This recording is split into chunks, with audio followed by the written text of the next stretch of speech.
Rochester City Councilmember Jose Peo punished over lewd remarks about a fellow council member that were made by a co-host on Peo's podcast. The president of City Council is removing Peo as chair of the Parks and Public Works Committee. Good afternoon. I'm Doug Embledge. Ginny Ryan is off today. In a letter addressed to Peo, City Council President Miguel Melendez faults him for not stopping his podcast co-host from further discussion of a female member of City Council, saying the disrespect shown toward Mary Lupien was abhorrent and 100% unacceptable. Now, Melendez says Peo needs to hold himself to a higher standard because he is a public official, but isn't calling for his removal from office. As Chase Howell explains, the head of City Council says Peo's future lies in his hands only. Doug, in that letter, Melendez also tells Peo that it's never too late to do the right thing, urging him to make amends with his colleagues and to speak up and speak out in a way that brings unity.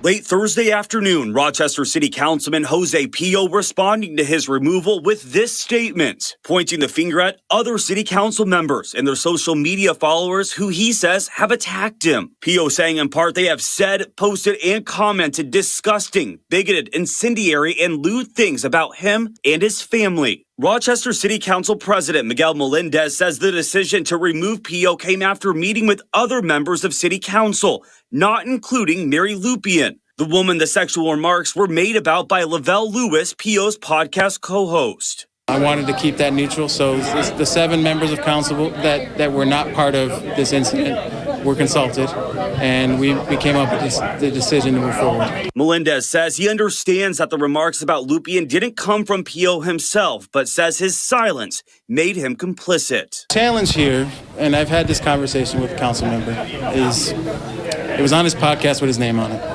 And you can't divorce yourself from the fact that this was his podcast. As far as Peo's future on City Council, Melendez says removing him is something he does not want to do. My hope is that the lessons get learned and we move forward. Hopefully there is some kind of reconciliation between the 2 members of council.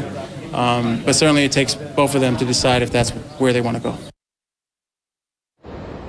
Rochester's Board of Ethics did get back to us and says no formal complaint has been made against Peo. We also reached out to Lupien, but have not heard back. A Bitcoin mining operation on Seneca Lake faces possible shutdown now that the state DEC has denied an air permit for the company Greenwich. As Dalton Williams reports, opponents citing greenhouse gas emissions are elated, and they hope this decision will spur more action against crypto mining in New York. Yes, Greenwich Bitcoin mining operation in Dresden has been going 24/7 for 2 years. Opponents say the energy required for the process is a serious environmental concern. The company is required to apply for a permit every 5 years, and today the DEC rejected the renewal. Greenwich's air permit actually expired back in September of 2021, gaining the attention of the DEC to more closely evaluate how it mines and gaining the attention of activists who say the company's work is bad for the environment. Environmentalists say the DEC's decision is a huge win for climate change. After months of fighting, this was perceived as a precedent-setting case and was taken up by all of the large top environmental watchdog groups across New York State, because the message, the victory is that New York State is not going to allow retired power plants to start back up and start mining for cryptocurrency in the middle of a climate crisis. Yvonne Taylor, vice president of Seneca Lake Guardian, says the decision sends a message to other decommissioned or closed power plants across the state that if they're going to mine Bitcoin, they need to do so in a more environmentally friendly way. She and other activists hope the DEC's decision compels Governor Kathy Hochul to enact a moratorium on fossil fuel power plants from mining for 2 years while the effects on climate are studied. It's a very narrow bill that only says, do not touch our fossil fuel powered plants for cryptocurrency mining for 2 years while scientists study this industry and its impacts on climate, air, and the economy.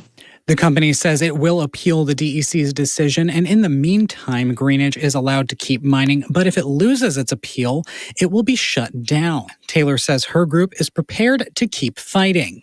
The Supreme Court in New York has already said that we must uphold our law in New York State. Other statewide organizations, in conjunction with Seneca Lake Guardian, are teaming up together and working with renowned environmental law firm Earth Justice to be prepared to challenge the appeal through Greenwich. And we're armed and ready for bear. We've been preparing for months for this inevitability. So we feel pretty confident that we're in good shape.